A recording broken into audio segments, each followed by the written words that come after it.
Topic में हम लोग डिस्कस करेंगे हैप्लोडिप्लॉइडी टाइप ऑफ सेक्स डिटर्मिनेशन। ठीक है, हैप्लोडिप्लॉइडी टाइप ऑफ सेक्स डिटर्मिनेशन कई बार एग्जाम्स में ऐसे भी आ जाता है कि हनी बी के अंदर सेक्स डिटर्मिनेशन का मैकेनिज्म लिखो, क्योंकि हैप्लोडिप्लॉइडी टाइप ऑफ सेक्स डिटर्मिनेशन का एग्जाम्पल हम क्या पढ़ाते हैं, हनी बी पढ़ाते हैं। ठीक है, तो इसमें क्या होता है, ध्यान से सुनना, नाम से ही पता चल रहा है। हैप्लोडिप्लॉइडी मतलब उस इंडिविजुअल का कंटेंट हैप्लॉइड है या डिप्लॉइड है, वो डिसाइड करेगा कि उसका सेक्स क्या होगा। ठीक है, इससे पहले आपको मैं एक बार बता देती हूँ कि जो हनी बी होती हैं उनके अंदर जो फीमेल हनी बी होती हैं वो दो होती हैं। एक तो होती है क्वीन जो कि फर्टाइल होती है, और बाकी होती हैं वर्कर्स जो कि स्टेराइल होती हैं। फीमेल की प्रोडक्शन कैसे होती है, जब मेल गैमीट और फीमेल गैमीट का फर्टिलाइजेशन होता है। उनके फर्टिलाइजेशन से क्या बनता है बेटा, जो प्रोजेनी बनेगी वो हमेशा इनके केस में फीमेल प्रोजेनी होती है, जबकि मेल की प्रोडक्शन इनके अंदर जो होती है ना बेटा, वो हमेशा पार्थिनोजेनेसिस से होती है। ध्यान देना, थोड़ा सा ट्विस्ट है यहाँ पे। मेल प्रोजेनी की फॉर्मेशन फर्टिलाइजेशन से नहीं होती है, किससे होती है, पार्थिनोजेनेसिस। अब पार्थिनोजेनेसिस कौन शो करता है, एग विदाउट फर्टिलाइजेशन किस में मॉडिफाई हो जाता है, मेल में मॉडिफाई हो जाता है। तो यहाँ पे थोड़ा सा ट्विस्ट है कि मेल की फॉर्मेशन तो पार्थिनोजेनेसिस से होती है और फीमेल प्रोजेनी की formation by fertilisation of male and female gamete से होती है। अब एक चीज सोच के देखो, मेल और फीमेल गैमेट का फर्टिलाइजेशन हो रहा है तो क्रोमोसोम सेट क्या होगा, बढ़ेगा, और यहाँ पर सिर्फ एग से फीमेल गैमेट से बन रहा है तो इसमें कंटेंट क्या होगा, कम होगा। इसका मतलब मेल कैसे होते हैं, हैप्लॉइड होते हैं, क्योंकि खाली एग से बन रहा है तो एग बनाने के लिए मियोसिस होता है, तो प्लॉइडी क्या हो जाती है, हाफ हो जाती है। तो मेल तो हैप्लॉइड होते हैं और फीमेल जो बनेंगी वो कैसी होंगी, डिप्लॉइड। ठीक है, हनी बी के केस में जो डिप्लॉइड कंटेंट होता है उसमें क्रोमोसोम का नंबर होता है 32 और हैप्लॉइड कंटेंट में क्रोमोसोम का नंबर होता है 16। ठीक है, तो हमने क्या कहा, हैप्लोडिप्लॉइडी टाइप ऑफ सेक्स डिटर्मिनेशन मतलब अगर इंडिविजुअल हैप्लॉइड है तो क्या होगा, मेल होगा, और अगर इंडिविजुअल डिप्लॉइड है तो क्या होगी, फीमेल होगी। ठीक है, तो मेल हैप्लॉइड क्यों है, क्योंकि मेल की फॉर्मेशन बाय पार्थिनोजेनेसिस होती है फ्रॉम द अनफर्टिलाइज्ड एग, इसलिए ये हैप्लॉइड होते हैं और इनके हैप्लॉइड कंटेंट में कितने क्रोमोसोम होते हैं, 16। तो मेल पेरेंट के अंदर कितने क्रोमोसोम होंगे, 16, और फीमेल क्योंकि डिप्लॉइड होती है बाय फर्टिलाइजेशन डेवलप होती है तो इनके अंदर क्रोमोसोम का नंबर होता है 32। तो ये जो मैकेनिज्म होता है सेक्स डिटर्मिनेशन का, इसको हम कहते हैं हैप्लोडिप्लॉइडी टाइप ऑफ सेक्स डिटर्मिनेशन। क्या कहते हैं, हैप्लोडिप्लॉइडी टाइप ऑफ सेक्स डिटर्मिनेशन। अब इस मैकेनिज्म के कुछ स्पेशल फीचर हैं बेटा। एक बार तो बोर्ड एग्जाम्स में यही क्वेश्चन पूछा गया था कि हनी बी के मेल में कितने क्रोमोसोम है और फीमेल में कितने, तो मेल में है 16 और फीमेल में है 32। ये चीज ध्यान रखना, ये बोर्ड का क्वेश्चन आया हुआ है। कुछ स्पेशल फीचर है इनके अंदर, हनी बी के अंदर, या जो individual haplodiploidy type of sex determination follow करते हैं। पहला क्या है कि इनके केस में male produce sperm by mitosis. Normally हम क्या कहते हैं, गैमीट की फॉर्मेशन होती है बाय मियोसिस, लेकिन इनके जो मेल होते हैं वो माइटोसिस से गैमीट बनाते हैं। अब मेल पेरेंट में 16 क्रोमोसोम है और वो माइटोसिस करेगा तो माइटोसिस में तो प्लॉइडी क्या रहती है, सेम रहती है, तो उसके गैमीट्स में भी क्रोमोसोम का नंबर क्या रहेगा, 16 ही रहेगा, क्योंकि माइटोसिस में क्रोमोसोम नंबर में कोई चेंज नहीं आता है, क्रोमोसोम नंबर सेम रहता है। बस सिर्फ इफेक्ट क्या आता है, जहाँ हर क्रोमोसोम में दोनों क्रोमेटिड थे, अब उनका सिंगल क्रोमेटिड हो जाएगा। लेकिन एक क्रोमेटिड को हम एक क्रोमोसोम के बराबर ही काउंट करते हैं, तो क्रोमोसोम का नंबर क्या रहता है, सेम रहता है। दूसरा इसका फीचर क्या है, स्पेशल फीचर, इसको दिखाने के लिए मैं इसका चार्ट भी दिखाऊंगी जो एनसीईआरटी ने दिया है। तो ये क्या कह रहे हैं, मेल डोंट हैव फादर। अब क्योंकि मेल की फॉर्मेशन पार्थिनोजेनेसिस से हो रही है तो वो तो सिर्फ एग से बन रहा है, मेल पेरेंट का तो कोई रोल नहीं है, तो उनके कोई भी फादर नहीं होता है, दे डोंट हैव फादर। अब क्योंकि फादर नहीं है तो फादर का सन भी नहीं होगा, डॉटर होगी, तो एंड दस कांट हैव ए सन, इसलिए उनका कोई सन भी नहीं है। ये मैं आपको प्रूव करके दिखाऊंगी। But they have a grandfather and can have a grandson. अब ये क्या कहना चाह रहे हैं, ध्यान से देखो, इसका चार्ट मैं आपको बना के दिखाऊंगी। तो ये देखो, ध्यान से, अच्छे से आपको दिखाई दे रहा होगा, ये पूरा का पूरा चार्ट ध्यान से आपको ऑब्जर्व करना है। तो देखो, ये फीमेल पेरेंट है।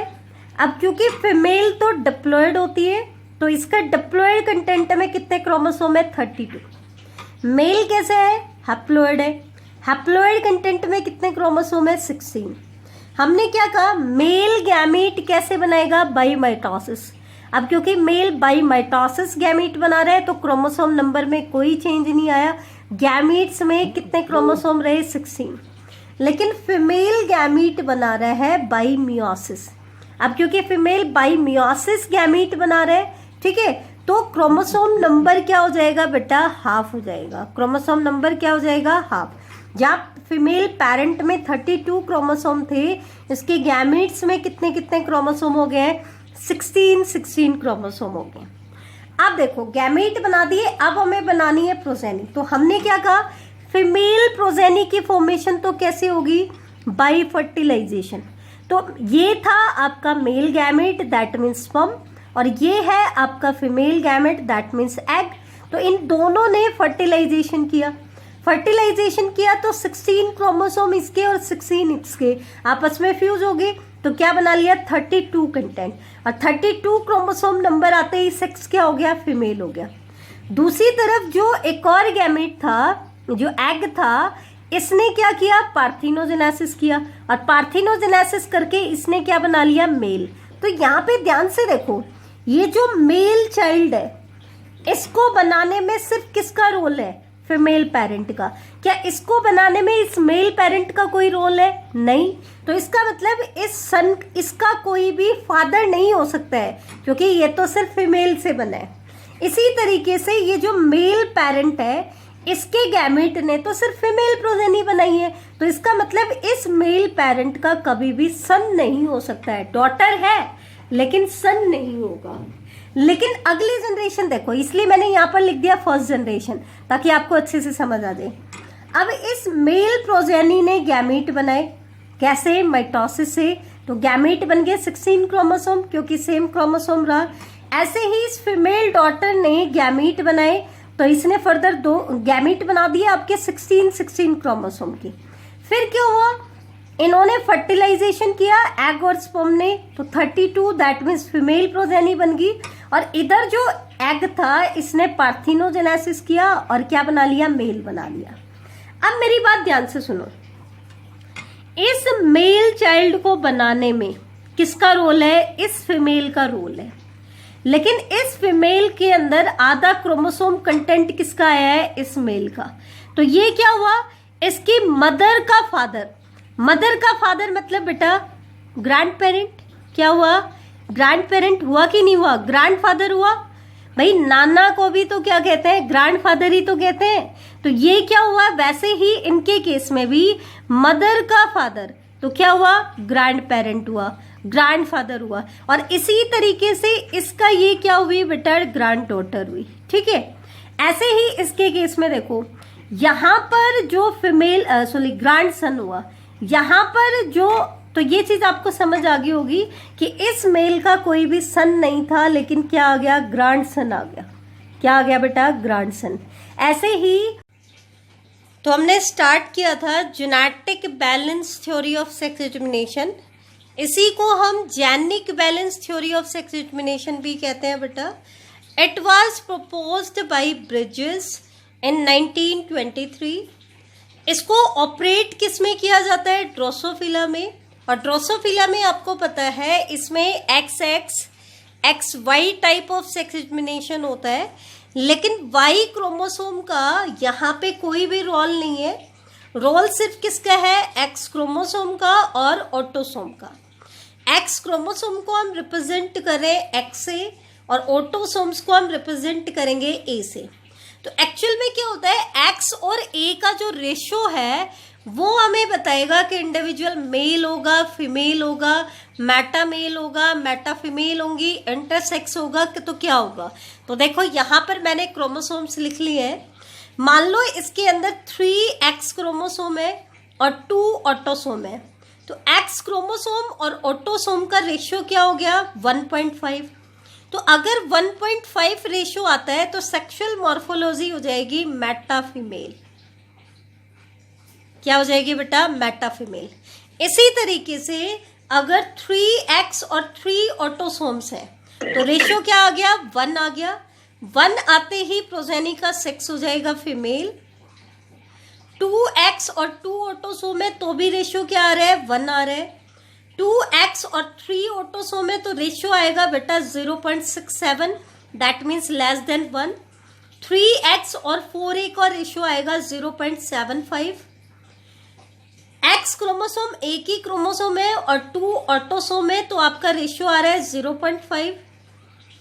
X और Y क्रोमोसोम है, Y का तो कोई रोल है नहीं, तो एक X क्रोमोसोम और 2 ऑटोसोम, तो रेशियो क्या आ जाएगा? 0.5। एक X क्रोमोसोम और 3 ऑटोसोम तो रेशियो आ गया 0.33।